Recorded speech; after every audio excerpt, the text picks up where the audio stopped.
In today's video, we're examining some more NHL trade rumors, focusing on the Pittsburgh Penguins and the Toronto Maple Leafs, who are both expected to consider making some pretty extensive changes. But could some of those changes happen together? We'll discuss all the latest coming up next.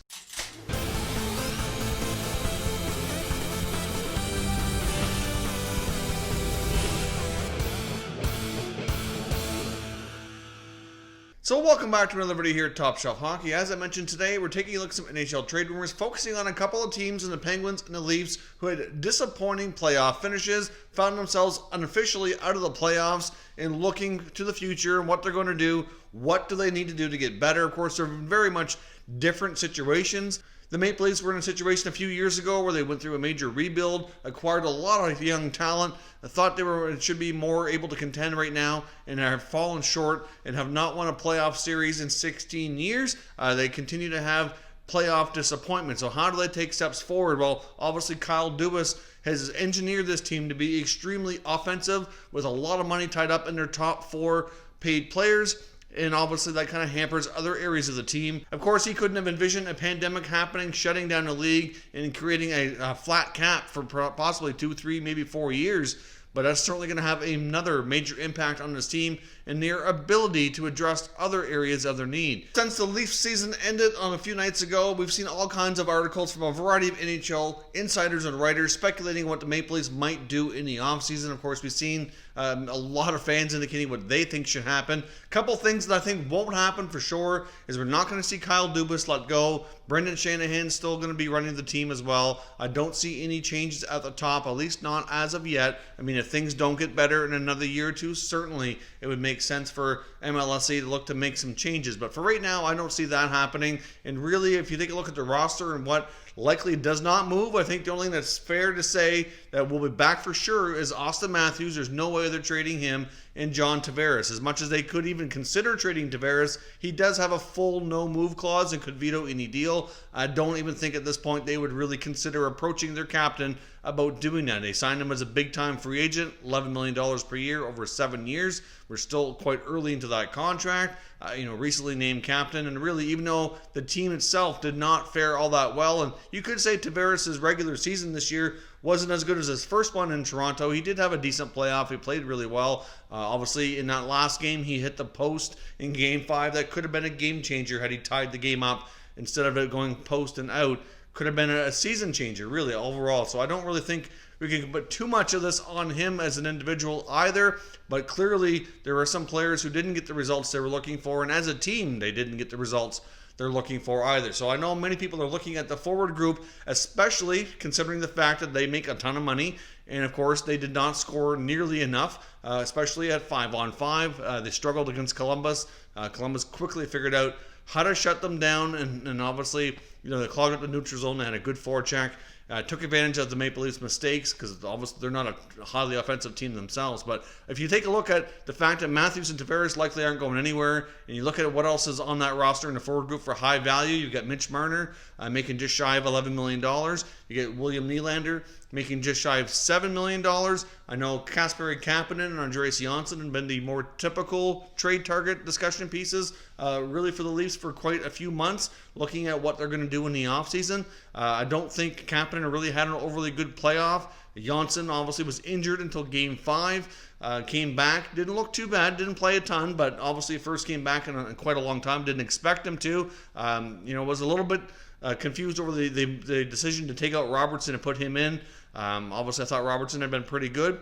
I'm not sure why Sheldon Keefe made so many changes after the Game 4 comeback victory. Really, I think they should have stuck with what was working instead of really changing things up and really going for that top powerful line of Marner, Matthews, and Tavares, and then made William Nylander play center. I think Sheldon Keefe might have outcoached himself and overthought that too much. That's just my opinion, but I think Keefe obviously hasn't been there very long. Done a relatively good job, so I don't think he's going anywhere either. But out of those four forwards we talked about, you got Nylander, Marner, Kapanen, and Johnsson. And when it comes down to it, I know that Dubas has promised Nylander that he wasn't going anywhere.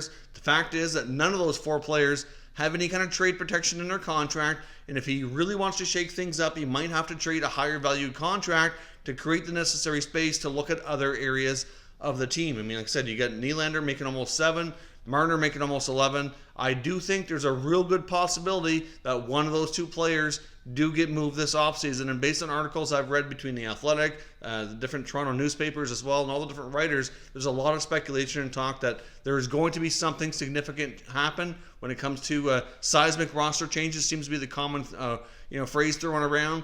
And I do think that there's a real strong possibility one of those two guys could go. That's what's being discussed right now in the media. Of course, like I said, Kapanen and Johnsson, I wouldn't rule out the possibility of one of them being moved either, but they're not going to get you that return to really improve other areas of the team that one of those other two players are going to. I mean, clearly the blue line, we already knew the blue line was going to have changes because of all the pending unrestricted free agents. Tyson Barrie, Cody Ceci, likely not coming back. I mean, Barrie for sure is gone. I really can't see them bringing back Cody Ceci. That doesn't make any sense at all. He really hasn't been very good, and depending on what he wants for a contract, he's likely going to have to take a lot less money than what he's been earning, which wasn't really a ton to begin with. He's in that $4 to $5 million range, but certainly doesn't seem to be generating a lot of interest to really make that kind of money moving forward. But that's a separate conversation point. Of course, they got Morgan Rielly, who's under contract for a few more years. Clearly their top defender. You got Jake Muzzin, who unfortunately was injured during the playoff run, and that hurt as well against Columbus. You get Travis Dermott's a restricted free agent. And in the case of Travis Dermott, he had to play up in the lineup after Muzzin's injuries. Certainly looked a little bit out of place playing such a big role, so they really need to decide what he is moving forward and either move him or sign him to the appropriate contract. Marty Marinson, I didn't think was really all that good. Certainly made some questionable defensive blunders. But he's also under contract for a few more years. Justin Hall wasn't too bad, but still, they have some weakness back there. They signed Mikko Lehtinen out of Europe. We'll see what he can do. But clearly, the Leafs have a need on the defense, especially on that right side, to make some upgrades. If they could find another top pairing partner who's better suited for Morgan Rielly, that would go a long way to helping stabilize things back there. And another solid defender who can defend with Jake Muzzin would be preferable as well. But again, they have some severe cap constraints, and that's not going to be easy to do unless a big-time contract goes out. I mean, I know Leaf fans were through the roof excited when Tavares signed. It was like a major thing. It was almost like Christmas. But really, I have to ask you, as Leaf fans, do you have any regrets over that now? Not that Tavares has been bad. Don't get me wrong. I'm not saying it was a mistake, and I'm not saying that he's a bad player, shouldn't be there, anything like that. But clearly, you could make an argument that he's not quite an $11 million player, I think. And even though he's done really well and been a great player for the Leafs, would you have preferred they take $11 million, maybe go after one or two defensemen in that $5 to $6 million range to balance out the blue line, who and really have a couple more guys back there who could play with Rielly and Muzzin especially, or at least one of them for sure.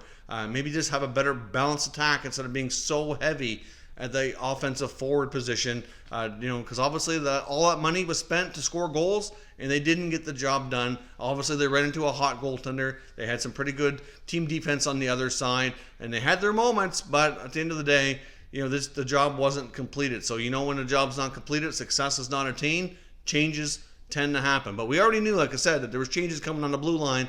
But to do that, they're going to have to take away from the forward group. It's just a matter of who goes and what can they get in return. Now, the other big question that's been coming up in the media is, what do you do with Freddie Andersen? Now, Freddie Andersen's been a good goaltender for Toronto. His regular seasons have been pretty solid. For the most part, you could say he's a top 10, top 12 goaltender. So it's obviously not something you want to take lightly to part with. But the fact of the matter is, he's entering the final year of his contract. So you have to make considerations about where his contract will be beyond that if he does re-sign. He's 30 years old already. He'll be 31 in October. So when the 2020-2021 season starts and he goes into that last year, he's 31. He'll be 32 at the expiration of that contract, or when the next contract kicks in for the following season, assuming we get back to having hockey start in October. So you have to be careful there. Do you want to sign a 32-year-old goaltender to a 5, 6, 7-year contract? Probably not. So depending on what he wants for money, you have to be careful in that regard. And the other big thing is, did you have some interesting Maple Leaf goaltenders in the prospect pool? You get Ian Scott, Joseph Wall. Scott probably seems to be, to me at least, the longer-term better prospect, but we'll have to wait and see how these guys develop. But for right now, they don't have anybody kind of in the waiting who's anywhere close to ready. Now, maybe another year goes by, things change. I don't know. But, obviously, Freddie Andersen is a topic of discussion, whether or not he gets moved or not this offseason as well. Now, again, I don't think we can really say this is all Freddie's fault. That's not where I'm going with this. Obviously, Andersen, I thought, was pretty good in the playoffs. If you look at his numbers, they were really solid. He didn't give up a whole lot. But the problem was the Leafs weren't giving him any run support. And the other thing is that in Game 5, that second goal, that was a weak goal he should have had. And even though at the end of the day the score was 3-0, it didn't really make a huge difference that way, per se. But it changes your mentality and the outlook of the game when you're playing in it. And it really could have deflated the Leafs. They looked different to me after that goal went in. They knew they were already hard up against it, down 1-0, because Korpisalo was giving them nothing. It was stomping everything. They had some bad puck luck, either missing the net or hitting the post. Things were just not going in. And that does play with your mental health and ability to focus on the task at hand. So could Freddie Andersen be traded this offseason? I never thought I'd say this, but I do think it is a real possibility. But at the same time, it's only going to happen if they feel they can get themselves a better, younger, possibly cheaper option. And that's not going to be easy to do. So at the end of the day, I do think we're going to see seismic change within the roster here at the Maple Leafs. I think somebody big is going to have to go to balance things out. I think the Leafs hopefully see that it needs to happen. Whether or not we see a different goalie next year, a revamped blue line, and maybe some better balanced forward lines to kind of balance things out, not only offensively, but also financially to make it work. With all the new articles and all the media speculation, I do think it's fair to say we are going to see something big out of the Leafs. It's just a matter of what. So if you're a Leaf fan especially, I want to know what your thoughts are. Do you think a guy like a Marner or a Nylander, who has no trade protection but can bring you back a great return, probably in future assets especially, as that's the route they're going to have to likely go here, could you see it happening to balance this team out? They clearly need help on the blue line. Could consider an upgrade in goal as well, longer term especially. Something has to give. What is it? Let me know your thoughts in the comments. Now, that takes us to the next team here, the other high-powered team, or one of the other high-powered teams who had a failed postseason attempt, and that's the Pittsburgh Penguins, who unfortunately dropped their qualifying round series against the Montreal Canadiens, which was arguably the biggest upset, given the fact that the Montreal Canadiens were the lowest-ranked team amongst the 24 teams in this formatted playoff tournament here. So, clearly, Montreal upset Pittsburgh. Pittsburgh has a lot of great firepower up there. And again, like Toronto, maybe needs to balance things out a little bit. But they also have some questions we already knew they were facing. These are not new questions. But at the same time, you have to wonder, after a failed blunder like that of a playoff series, if maybe we could see more changes than we originally thought. Now, of course, again, guys like Crosby, Malkin, I don't see them going anywhere. They just acquired Jason Zucker. They were hard after him for a long time. I don't see him going anywhere. It's probably pretty unlikely that defenseman Chris Letang doesn't go too far either. I mean, clearly that blue line needs to get better in Pittsburgh, and he's not really making it worse, and he's certainly been along there a long time, a great veteran, had a pretty solid career, and I think they'd have limited options for him anyway, given his contract and age and everything. So I really think it's highly unlikely that Letang gets moved. But beyond that, there certainly are some possibilities that we could see. I think it's pretty fair to say we're going to see a goaltender move, whether it be Tristan Jarry or Matt Murray.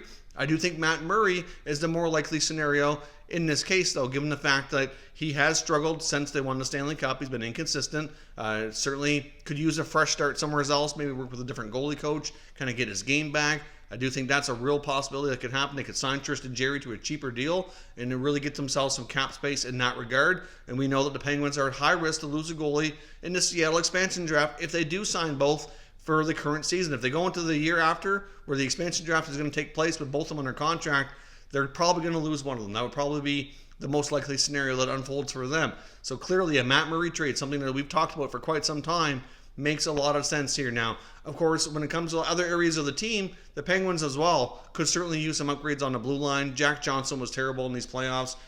Certainly guys like Dumoulin, Pedersen, Marino, probably Letang, they all have futures, I think, with the Pittsburgh blue line. But they do need to add, to change up the mix a little bit on that back end so that they don't have so many defensive blunders. But I'm not sure what they got to do to get rid of the Johnsson contract. They're going to have to add a sweetener, and that's the problem, is what is it going to be? They don't have a ton of high-end prospects or picks that they can really afford to be giving up here. But Rutherford's going to have to be creative and find a way to do it if he can get himself that cap space available to make some other changes and to give him more flexibility here. But again, that's another thing here. And when it comes to the forward group, there probably will be some change. But given all the contracts, the ages of the players and everything there, I think it's more likely to be in the form of a depth position, like, for example, a Jared McCann, a Nick Bukestad. Does Connor Sherry return? Obviously, they reacquired him from Buffalo. Those players, to me, are the ones with the question marks. I think a lot of the other guys are certainly going to be sticking around, and we could probably see some tinkering with that. But for me, the Pittsburgh area that we're going to likely see the biggest change would be between the pipes. Now, here's where the two parties that, as I mentioned in the beginning, could connect. Now, there's a connection, in case you're not aware, between Matt Murray and Kyle Dubas. Of course, as we know, Kyle Dubas, before he became general manager of the Maple Leafs, worked in the OHL, has history with the Sault Ste. Marie Greyhounds. Of course, that is the same junior team that Matt Murray played for prior to being drafted and working his way up to the NHL. So there's some familiarity there, and there has been talk and speculation that he's a goaltender that Kyle Dubas is high on, and if they ever decided to move on from Freddie Andersen, that Murray would be a guy who'd be very interested in trying to bring to the Maple Leafs organization. Now, of course, we know that Murray has a couple of Stanley Cups to his name, so that's another thing they can add to their resume here in this team. He knows how to win, knows how to get it done. He's been there and done that, so he can add that valuable experience to the Maple Leafs and when it comes to winning in the playoffs. But of course, we do know he's been inconsistent the last couple of years. He's battled some injuries that could have played a role, and obviously, do they want to take the chance with that? But you know what? The fact is that they do need to do something, and obviously, Murray could probably, he's a lot younger than Andersen, so they get some youth, and it might get them some savings cost-wise rather than ink Andersen to a potentially expensive longer-term extension or even a short-term one, well into his 30s. So there is some possibility there. I don't see it being a one-for-one swap. I did see some articles suggesting a Murray for Andersen trade. I really don't see that happening at all. I don't see how Freddie Andersen would help the Penguins. They already have Tristan Jarry. They'd be wanting to save cap space. I'm not sure exactly what the Maple Leafs would have to give up to get him. If they made a kind of deal, I would think one of their less expensive forwards. And it could very well have a deal here if there's something like this happen. It might have to have other parties involved or other moves made in concurrent with these to kind of make everything balance out from a cap space and a financial level, because clearly Andersen for Murray straight up one-for-one to me just doesn't make a lot of sense. But, could Andersen be moved? Absolutely. I just don't see it being Pittsburgh. But Pittsburgh trading Murray to Toronto to replace Andersen does make sense. Like I said, he's younger. You can maybe get a better contract. And obviously, see if the familiarity there with Dubas and whatnot could be a thing. I mean, obviously, we know Dubas likes to sign players and trade for players that he's familiar with. That's happened on several occasions during his young tenure here as GM of the Maple Leafs. So clearly, if Freddie Andersen were to be traded, where would he go? There's certainly a number of teams out there, I think, that are looking for goaltending. I think we're going to see a lot of goalie changing jerseys this offseason. I do think that's a real possibility because there's a lot that are free agents, and there's some obviously that are kind of on the trade block. So I do think we're going to have a lot of activity that way. A flat salary cap is going to complicate things, but could we see a scenario where the Maple Leafs trade Freddie Andersen, acquire Matt Murray from Pittsburgh? Maybe there's a larger scale deal there. Maybe one of the forwards from Toronto goes back with to Pittsburgh for Murray and that kind of deal. I don't know, but either way, these two teams are linked. There's a lot suggesting that Dubas has interest, and we know both teams are looking for some pretty substantial changes so they can get back in the hunt for Lord Stanley's Cup next year. So let me know your thoughts down in the comments. What changes do you think these teams are going to make? Does it make sense to you that we could see them make a change together? And what moving parts going back and forth do you think would be fair to balance things out so we could possibly see it happen? Let me know your thoughts in the comments and we'll discuss further. If you're new to the channel, consider subscribing and turning on your notifications so you don't miss any future content. And give this video a thumbs up if you enjoyed it. I appreciate it if you did. As always, thank you for watching, and I'll catch you next time.